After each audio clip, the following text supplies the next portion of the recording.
Assalamualaikum warahmatullahi wabarakatuh. Kami dari kelompok 12 tugas observasi perpustakaan. Di sini kami akan mempresentasikan hasil dari observasi kami dengan tema bahan referensi standar dan hak paten.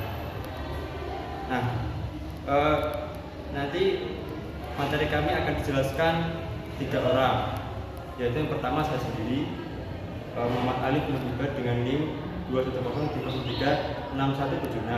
Yang kedua akan dijelaskan oleh Mbak Cindy Fitra Amalia dengan NIM 21031364142. Dan yang terakhir akan disampaikan oleh Mbak Alfi Zahra Edidia dengan NIM 21031364143. Baik, untuk mempersingkat waktu saya akan menjelaskan materi deskripsi bahan referensi standar.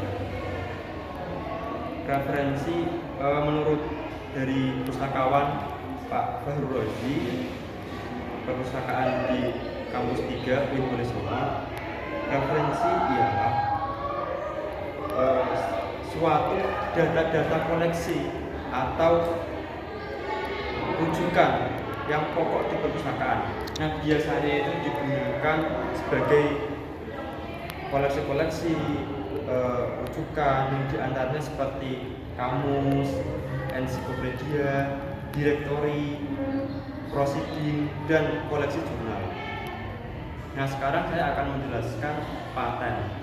Paten itu merupakan hak intelektual, hak kekayaan intelektual yang dalam UU itu berbeda dengan hak cipta. Kalau biasanya hak cipta itu yang memuat tentang pengarangan suatu buku, penciptaan suatu buku. Nah, kalau hak paten itu lebih ke arah pengakuan agar tidak diakui oleh orang lain atau suatu lembaga. Jadi menjadi hak eksklusif kepada inventor atau orang dalam kegiatannya itu menghasilkan invensi, yaitu yang berupa karya, penemuan, produk dalam bidang teknologi atau bidang lainnya. Nah, untuk fungsi bahan standar dan fungsi hak paten akan disampaikan oleh Mbak Cindy Fitra Amalia. Kepadanya saya persilakan. Kemudian saya akan menjelaskan tentang fungsi bahan referensi dan fungsi hak paten. Fungsi bahan referensi yang pertama yaitu fungsi informasi, yaitu dengan petugas referensi dapat memberikan jawaban terhadap pertanyaan singkat dari para pemustaka yang mencari bahan referensi. Yang kedua tentang fungsi bimbingan, yaitu memberikan bimbingan kepada pemakai perpustakaan untuk menemukan bahan pustaka yang dibutuhkan.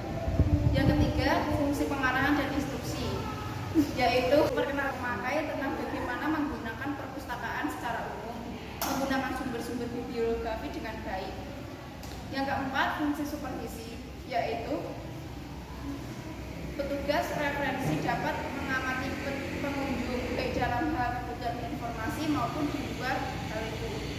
Dan yang terakhir yaitu fungsi bibliografis, yaitu petugas referensi perlu secara teratur menyusun daftar bacaan atau bibliografi untuk keperluan penelitian. Kemudian ada fungsi hak paten.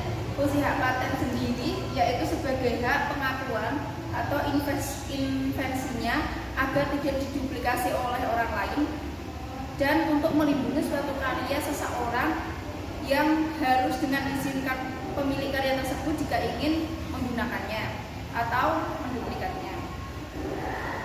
Kemudian ada tujuan bahan referensi standar dan hak paten. Tujuan utama dari bahan referensi standar yaitu memberikan gambaran dari yang diteliti serta memberikan informasi kepada para pengguna perpustakaan. Sedangkan tujuan hak paten yang sudah jelas agar tidak diakui orang lain dan supaya tidak disalahgunakan oleh orang lain dengan dasar hak memilikinya. Selanjutnya saya akan menyampaikan materi mengenai ciri-ciri bahan referensi standar dan hak paten. Yang pertama yaitu ciri-ciri atau karakteristik bahan referensi, yaitu sebagai rujukan dalam sebuah kegiatan literasi di perpustakaan, baik seperti kegiatan penelitian atau pemustaka yang mencari sebuah buku sebagai sumber referensi. Biasanya bahan referensi itu tidak dibaca penuh, tetapi hanya yang dicari saja. Kemudian yang selanjutnya yaitu ciri-ciri hak paten. Ciri-ciri hak paten yaitu untuk memberikan perlindungan hukum atas setiap karya intelektual dan hasil invensi sehingga terjamin kepemilikan dan pemegang paten tersebut. Hak paten tidak berhubungan dengan referensi yang ada di perpustakaan, namun lebih cenderung ke Kemenristek Dikti. Mungkin cukup sekian materi dari kelompok 12. Saya ucapkan terima kasih. Wassalamualaikum warahmatullahi wabarakatuh.